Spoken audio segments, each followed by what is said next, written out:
जब आप टेस्ला की किसी कार में बैठते हो तो आप रियलाइज करते हो इलॉन मस्क की मार्केटिंग एंड ब्रांडिंग जीनियस। लेकिन जब आप BYD की किसी कार में बैठते हो then you realize the technology genius behind BYD। At present 2025 में ईवी इंडस्ट्री ने एक नया किंग चुन लिया है जिसने अपने क्लोजेस्ट राइवल टेस्ला मोटर से बहुत ज्यादा कार्स बेच दी हैं। But how is this even possible? पिछले इतने सालों से इलॉन मस्क और टेस्ला मोटर्स ईवी इंडस्ट्री के किंग बने हुए हैं, तो ये BYD कंपनी ने टेस्ला को अचानक से डिथ्रोन कर कैसे दिया? 2011 में सिर्फ 8 साल पुरानी ये टेस्ला मोटर्स ने दुनिया में अपनी पहली ईवी कार लॉन्च करी। अपनी better design, faster speed and overall better technology के चलते टेस्ला मोटर्स ने पूरी दुनिया में तहलका मचा दिया। सेम 2011 में BYD ने भी अपनी पहली ईवी कार लॉन्च करी थी और अपनी बेकार डिजाइन, इंफीरियर टेक्नोलॉजी के चलते they became the laughing stock. पूरी दुनिया उन पे हंस रही थी, including Elon Musk. Have you seen their car? I have seen their cars, yes. In fact, at the Berkshire Hathaway meeting, I saw their cars. Yeah. Well, this did not age well. 2024 के and आते आते तक BYD ने world में सबसे ज्यादा EV cars बेच दी और आज ईवी इंडस्ट्री की अकेली सबसे बड़ी डोमिनेटिंग कार कंपनी बन चुकी है अक्रॉस द वर्ल्ड। अगर आप इंटरनेट पे जाके BYD के रिव्यूज भी पढ़ते हो तो आप पाओगे कि कंज्यूमर्स ने BYD को बहुत ज्यादा पॉजिटिव रिव्यूज दिए क्योंकि वो सस्ती अफोर्डेबल कार्स के साथ बेटर टेक्नोलॉजी, रेलेवेंट टेक्नोलॉजी के साथ साथ ऐसे फीचर्स बना रही है जो उनके कंज्यूमर्स और कस्टमर्स को चाहिए। यस, टेस्ला भी बहुत सारे इनोवेटिव फीचर्स और टेक्नोलॉजी पे काम कर रहा है। इनफैक्ट वो पिछले 10 साल से अपनी सेल्फ ड्राइविंग टेक्नोलॉजी पे काम कर रहा है। लेकिन मैं पूछता हूँ, सेल्फ ड्राइविंग टेक्नोलॉजी अभी हमें चाहिए भी क्या? जिन फीचर्स की मार्केट में डिमांड है टेस्ला उसे नहीं बना रहा है, बल्कि BYD उसे बनाकर अपने कस्टमर्स की अटेंशन ग्रैब कर ली और इसके चलते उन्होंने अपनी सेल्स भी बढ़ा ली। Did BYD have last laugh और Elon Musk had? In my opinion BYD had. They started from the bottom and now they are sitting at the pinnacle. They are the biggest EV company in the whole world. लेकिन BYD की शुरुआत एक EV या फिर car company से नहीं हुई थी। 1995 में BYD की शुरुआत हुई थी ताकि वो इलेक्ट्रॉनिक प्रोडक्ट के लिए बैटरी मैन्युफैक्चर कर सके। मोबाइल फोन्स, आपके कैलकुलेटर्स और खिलौने से लेकर दुनिया भर के जितने इलेक्ट्रॉनिक प्रोडक्ट्स बनते हैं उसके लिए BYD बैटरी बनाना चाहती। आपके खिलौने की बैटरी, आपके मोबाइल की बैटरी से लेके आज दुनिया की सबसे बड़ी कार कंपनी BYD। लेकिन ये बनी कैसे? This is a story of underdog startup which started in 1995 with just 20 employees and ultimately 30 years later they became the biggest EV company in the whole world. This is Build Your Dreams, also known as BYD. In 2024 BYD ने 17,77,965 EVs बेचे, जहां पर Tesla ने 17,74,442 EVs ही बेचे। In fact 2024 के last quarter में BYD ने Tesla से 20% ज्यादा EVs बेचे। 1995 में चाइना के एक केमिस्ट वैंग चैंगफू ने BYD कंपनी की स्टार्ट करी थी। कंपनी के स्टार्ट से ही कंपनी के प्रमोटर वैंग चैंगफू को बैटरीज में काफी ज्यादा दिलचस्पी थी। इनफैक्ट लेट 90s में मोबाइल और हैंडसेट डिवाइसेस का बूम स्टार्ट हो चुका था। इसी अपॉर्चुनिटी को भांपकर BYD ने नोकिया और मोटोरोला जैसी बड़ी कंपनीज में बैटरी सप्लाई करने का कॉन्ट्रैक्ट भी जीत लिया। जाहिर सी बात, ये कॉन्ट्रैक्ट मिलने के बाद BYD कंपनी की ग्रोथ स्काई रॉकेट हो चुकी थी एंड 2003 में BYD ने फाइनली कार मैन्युफैक्चरिंग इंडस्ट्री में भी कदम रख लिया था by acquiring a small automobile company from China. This was the start of something big, something huge, something remarkable. Yes, BYD कोई 2 साल पुरानी कंपनी नहीं है जिसको किसी चाइनीज कंपनी ने वेस्टर्न कार कंपनी से कॉपी करके पूरे वर्ल्ड में फैला दिया। BYD इनफैक्ट 30 साल पुरानी कंपनी है जिसको पिछले 4 या 5 साल में ही सक्सेस मिली है। 2003 में जब BYD ने कार इंडस्ट्री में एंटर किया था तो BYD entered with a vision. BYD का विजन था कि अपनी कार को वो extremely good looking, better performance और सबसे सस्ती बनाएंगे। इनफैक्ट जब BYD ने अपनी पहली कार लॉन्च की थी F3, जो टोयोटा कोरोला से काफी सिमिलर दिखती है लेकिन प्राइस में टोयोटा कोरोला से 30% सस्ती थी। और 2008 में BYD ने अपनी पहली इलेक्ट्रिक कार लॉन्च की F3 DM। In fact same year में टेस्ला ने भी अपनी पहली इलेक्ट्रिक कार लॉन्च की थी, टेस्ला रोडस्टर। अब ये दो कार अगल बगल देखो, एक है BYD और एक है टेस्ला। आप किसको प्रेफर करोगे? जाहिर सी बात है टेस्ला की कार बहुत ज्यादा बेटर लुकिंग है, बेटर परफॉर्मेंस एंड बहुत ज्यादा सुपीरियर टेक्नोलॉजी के साथ उतरी थी मार्केट में। Clearly Tesla had a head start right from the start. BYD की फर्स्ट ईवी कार लॉन्च होते ही सबसे बड़ी फ्लॉप हो गई। लेकिन एक ताजुब सी बात है, जहां BYD की फर्स्ट ग्लोबल लेवल की मास मैन्युफैक्चर्ड ईवी कार फ्लॉप हुई, वहीं वर्ल्ड के सबसे बड़े इन्वेस्टर वॉरेन बफेट ने BYD में $232 मिलियन का इन्वेस्ट इन्वेस्टमेंट किया। हैरान कर देने वाली बात सबसे ज्यादा ये है कि वॉरेन बफेट ने अपने कंट्री की टेस्ला मोटर्स में इन्वेस्टमेंट न करके, जो क्लियरली BYD से बहुत बेटर कार्स बना रही थी technology and performance wise, BYD में इन्वेस्ट करने का फैसला किया। वॉरेन बफेट से गलतियां नहीं होती है and I am sure this is something that everybody knows. कुछ तो देखा होगा, कुछ तो समझा होगा, इसीलिए टेस्ला में ना इन्वेस्ट करके BYD में इन्वेस्ट किया है। 2008 में पहली ईवी लॉन्च करने के बाद 2020 तक BYD ने बस अपने कस्टमर्स और पूरी दुनिया के ताने ही सहे। अगर कोई भी कार सस्ती हो जाने से कार कंपनी सक्सेसफुल हो जाती तो सारी दुनिया की हर कार कंपनी मारुति सुजुकी जितनी सक्सेसफुल होती। Clearly BYD was missing something. Then came 2020. 2020 में BYD ने अपनी एक नई बैटरी टेक्नोलॉजी और बैटरी की अरेंजमेंट की टेक्नोलॉजी को इन्वेंट किया और नाम दिया ब्लेड। ये ब्लेड टेक्नोलॉजी की मदद से BYD की बैटरी अब एक्सट्रीमली पावरफुल हो चुकी थी और तो और इनका लाइफ स्पैन भी बढ़ गया था। ये बैटरी अब 12 लाख किलोमीटर तक चल सकती थी बिना रिप्लेस किए और तो और इनकी स्पेस यूटिलाइजेशन भी 50 से 60% कम हो चुकी थी। और बेस्ट पार्ट, इन बैटरी में टेम्परेचर सस्टेन करने की क्षमता भी बढ़ गई थी। तो जो ईवी की बहुत बड़ी प्रॉब्लम थी कि बैटरी गर्म हो जाने की वजह से कार फटने लग गई थी, वो प्रॉब्लम भी सॉल्व हो गई। एंड द बेस्ट पार्ट, ये बैटरी एक्सट्रीमली चीप और सस्ती थी। तो फिर क्या, 2020 में BYD ने अपनी कार हान लॉन्च की और अपनी सारी की सारी एग्जिस्टिंग वेरिएंट में ये ब्लेड टेक्नोलॉजी वाली बैटरी को इन्फ्यूज कर दिया। सिर्फ 1 साल लगे। 1 साल के अंदर BYD की sale 1.5 lakh car per annum से सीधा का सीधा 15 लाख कार पर ईयर की सेल्स पर पहुंच चुकी थी। 1 साल में BYD ने अपनी इस बैटरी टेक्नोलॉजी की मदद से अपनी सेल्स को 10 गुना बढ़ा लिया। वो क्या है ना, किसी भी ईवी कार में सबसे महंगा पार्ट, सबसे ज्यादा कॉस्ट बैटरी की ही होती है। इनफैक्ट हर ईवी कार में 40 से 50% कॉस्ट बैटरी के ही पीछे जाती है। तो अगर आप एक ईवी कार मैन्युफैक्चरिंग कंपनी हो और आपके पास सस्ती बैटरी बनाने की टेक्नोलॉजी है, तो you have already one the game.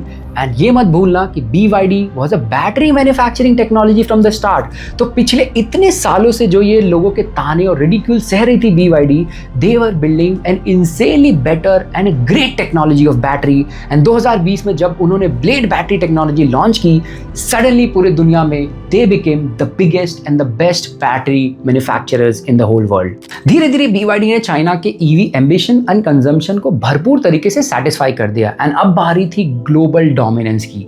2024 में फीफा यूरो चैंपियनशिप की स्पॉन्सरशिप के बाद BYD ने यूरोपियन मार्केट में एक धमाकेदार एंट्री ली।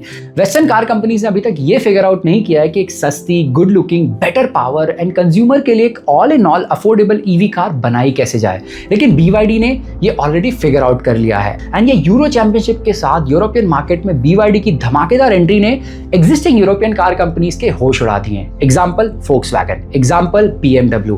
इन कार कंपनीज ने आज तक फिगर आउट ही नहीं किया कि कंज्यूमर के लिए मास लेवल पे better looking and better affordable EV cars बनाई कैसे जाए। एक तो ये कार कंपनीज टेस्ला से ऑलरेडी परेशान थी और अब BYD भी आ चुका था इन कार कंपनीज की परेशानी बढ़ाने के लिए। 2024 में यूरोपियन मार्केट की एंट्री के बाद लोगों को BYD एक ओवरनाइट सक्सेस स्टोरी लगती है। इनफैक्ट लोगों ने तो BYD को ये तक अक्यूज किया है कि BYD ने टेस्ला के ही पैटेंट चुराकर कार को सस्ती बनाकर यूरोपियन मार्केट में लॉन्च करके और अब अपने कार की डोमिनेंस को असर्ट कर रही है। BYD may look like an overnight success, but it took them 30 years to get there। Within a short span of 11 months, जब से BYD ने यूरोपियन मार्केट में एंट्री ली है, इन 11 महीने के अंदर BYD ने 15 बड़े यूरोपियन नेशंस में अपनी कार को लॉन्च कर दिया है। लेकिन इतनी फास्ट ग्रोथ के पीछे क्या लगता है आपको? सिर्फ और सिर्फ एक कंपनी का हाथ है? नहीं, इसके पीछे किसी और का हाथ है। And yes, you guessed it right, People's Republic of China, यानी कि चाइनीज गवर्नमेंट। चाइना ने अपनी पूरी ईवी इंडस्ट्री को भरपूर सब्सिडीज प्रोवाइड की है और मल्टीपल टैक्स ब्रेक्स दिए हैं। लेकिन वर्ल्ड की किस गवर्नमेंट ने अपनी कार कंपनी को ऐसा नहीं किया है? इनफैक्ट इंडियन गवर्नमेंट ने भी भर भर के सब्सिडी दिया है, लेकिन BYD capitalize this really efficiently. Honestly in my opinion Tesla car extremely overrated है। लास्ट ईयर जब मैं दुबई में था तो मैंने बहुत बार टेस्ला कार इस्तेमाल की and I realize that Tesla doesn't have much to offer. ये पूरी की पूरी टेस्ला कार बहुत ज्यादा ब्रांड और मार्केटिंग नैरेटिव से ड्रिवन है और मोस्टली इलॉन मस्क की मार्केटिंग एंड ब्रांड। मैं भी इलॉन मस्क का बहुत बड़ा फैन हूँ, इसीलिए हमेशा से मुझे टेस्ला बहुत ज्यादा पसंद है। लेकिन टेस्ला यूज करने के बाद आई रियलाइज कि मैं 40 से 50 लाख रुपए ये लो ग्रेड फाइबर या प्लास्टिक से बनी हुई कार के लिए तो नहीं दूंगा। 40 से 50 लाख रुपए में आपको ये कार पसंद आएगी, ये कार पसंद आएगी। आई एम डैम श्योर कि majority of the people will prefer BYD as compare to Tesla. लेकिन अपना पर्सनल बायस हटाते हैं, let's look at these cars objectively. BYD की कार्स आज टेस्ला कार से 30 से 40% चीपर हैं। बेटर ड्राइविंग माइलेज है, बेटर परफॉर्मेंस है, design wise BYD of course बहुत आगे है। ओवरऑल BYD के पास ऐसे फीचर्स भी हैं जो कंज्यूमर्स को आज के एज में चाहिए। तो ऑब्वियसली बात है, ऑब्जेक्टिवली स्पीकिंग हो गई BYD की कार टेस्ला कार से काफी ज्यादा बेटर। एक फैक्ट बताता हूँ, BYD अकेला पूरी चाइनीज टेरिटरी में 35% से भी ज्यादा EV मार्केट शेयर कैप्चर करके बैठा है, जहां पर टेस्ला मोटर्स ने अपनी खुद एक बड़ी गीगा फैक्ट्री लगा रखी है, लेकिन टेस्ला का शेयर 7% से ज्यादा नहीं है। और ये मार्केट शेयर हर महीने हर क्वार्टर बहुत तेजी से गिरता जा रहा है, क्योंकि चाइना में एक नहीं 120 EV कार कंपनीज हैं और इन सारी कार कंपनीज ने मास लेवल पे better looking, better design, better performance and सस्ती कार कैसे बनाते हैं वो फिगर आउट कर लिया है। तो clearly Tesla is losing its edge very very very fast. BYD ने कार्स के साथ साथ पब्लिक बसेस भी लॉन्च करी थी। इनफैक्ट आज पूरा अफ्रीका कॉन्टिनेंट BYD के बसेस को यूज करके पॉइंट A से पॉइंट B जाता है। जाहिर सी बात है, इतने मास लेवल पे EV बस को दौड़ाने के लिए बड़ी बड़ी बैटरीज भी बनानी होगी, और एक बहुत बड़ा कारण है कि जिसकी वजह से BYD ने बैटरी की मैन्युफैक्चरिंग में ही बहुत बड़ा स्केल अटेन कर लिया है। In fact BYD right now might be the biggest battery manufacturer in the whole world. लेकिन चाइना के बिगेस्ट कॉम्पिटिटिव एडवांटेज उनकी सब्सिडी या टैक्स ब्रेक्स नहीं है, वो तो दुनिया की हर कंट्री देती है, इंडिया भी देती है, लेकिन BYD सब्सिडीज और टैक्स ब्रेक्स की वजह से वर्ल्ड में डोमिनेट नहीं कर रही है, वो डोमिनेट कर रही है अपने वर्टिकल इंटीग्रेशन की वजह से। देखो BYD अपना 75% कंपोनेंट, चाहे वो टायर हो, इंजन हो, स्पेयर पार्ट्स हो, सब कुछ सेल्फ मैन्युफैक्चर करती है। इनफैक्ट इनका सबसे बड़ा कॉम्पिटिटिव एडवांटेज ही इनका बैकवर्ड इंटीग्रेशन है, जिसको ये वर्टिकल इंटीग्रेशन भी कहते हैं। अपने कॉस्ट पे पकड़, क्वालिटी पे नजर और अमेजिंग टाइमली डिलीवरी का सफर ये इसलिए कर पाते हैं क्योंकि ये अपनी 75% से भी ज्यादा कंपोनेंट्स खुद अपने घर में बनाते हैं। BYD is heavily investing in lithium ion technology and lithium ion mining. They know कि यार वर्ल्ड में EV की dominance better cars, good looking design से नहीं होने वाली है, in fact better and efficient battery से होने वाली है। And at this point in time 2025 में BYD की बैटरी टेक्नोलॉजी टेस्ला से ऑलरेडी अहेड है, and BYD is going back to the drawing board because उनकी स्टार्टिंग ही हुई थी बैटरी मैन्युफैक्चरिंग से। So they want to reinvest in battery technology and win the game once for all. At present BYD south Asia की सबसे बड़ी EV car company बन चुकी है, लेकिन मेरे हिसाब से soon BYD will be the biggest car company in the whole world. In fact Australia and Europe के कुछ नेशंस में तो BYD की स्केल स्काई रॉकेट कर रही है। देखो चाइनीज कार वेस्टर्न कार से ऑलरेडी 60-70% चीपर होती हैं एंड उनकी क्वालिटी भी एट पार होती है। तो चाइना में BMW, मर्सिडीज की सेल्स पहले बहुत हाई हुआ करती थी, लेकिन ये BYD के डोमिनेंस के बाद उनकी सेल्स ऑलमोस्ट कोलैप्स कर चुकी है। तो चाइना में तो ये वेस्टर्न कार कंपनीज अपनी कार्स नहीं बेच पा रही हैं, और इस पे भी BYD अब western part of the world में जाकर अपनी सस्ती और बेटर कार के साथ मार्केट को डोमिनेट करने लग गया है। ये वेस्टर्न कार कंपनी जैसे Volkswagen, BMW, general motors, they are in big trouble because BYD is coming। And अगर BYD नहीं सक्सेसफुल होता है तो चाइना की 120 EV कार कंपनीज बैठी हुई हैं जो वर्ल्ड में डोमिनेट करने के लिए रेडी हो चुकी हैं।